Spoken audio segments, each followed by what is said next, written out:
आज माझे बरेच गैरसमज दूर झाले की जे आपण ऑर्गॅनिक जे म्हणतो ना ते बाजारात किती खरे आणि किती खोटे आहेत किंवा ते कसे वापरायचे त्याचे म्हणजे अज्ञान बरंचसं दूर झालं.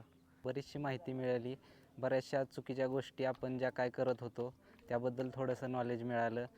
जे आपण रासायनिक शेती करतो त्यासाठी खूप असे पैसे जातात.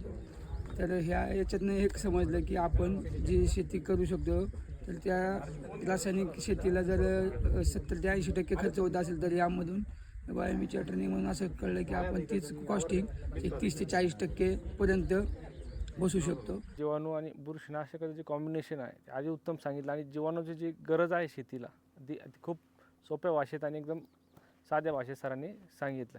It improves the knowledge of the people. आणि काही गोष्टी झाल्या शेतामध्ये, समजा उत्पन्न वाढत नाही किंवा काही प्रॉब्लेम्स आले, एखादी कीड आली, त्याला उपाय काय इमिडिएटली आपल्याला समजत नाही.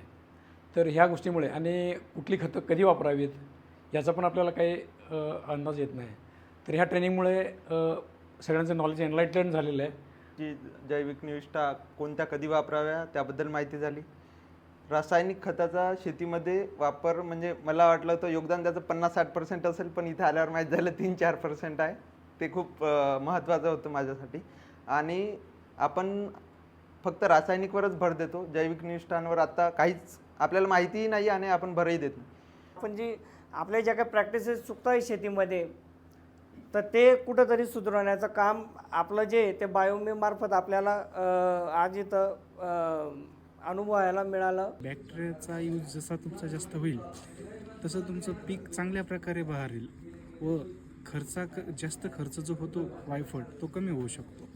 आता सध्या जी मार्केटला बघतो बुरशीनाशकची लेवल जी काही प्राईज आहे ती हाय लेवलला गेलेली आहे. त्या प्रमाणात बॅक्टेरियाची किमती कमी आहे. त्यामुळे तुम्हाला भरपूर बॅक्टेरियातून चांगल्या प्रकारे जमिनीला पोषक तत्वही मिळू शकतात आणि खर्चही कमी होऊ शकतो आणि उत्पन्नात भरमसाठ वाढ होऊ शकते. आणि त्या Q&A सेशनमध्ये ते इतके शेतकऱ्यांनी प्रश्न विचारले, त्या सगळ्या प्रश्नांमध्ये मलाही जेवढे प्रश्न होते त्या प्रश्नांचं माझं इथे सगळं निरसन झालेलं आहे.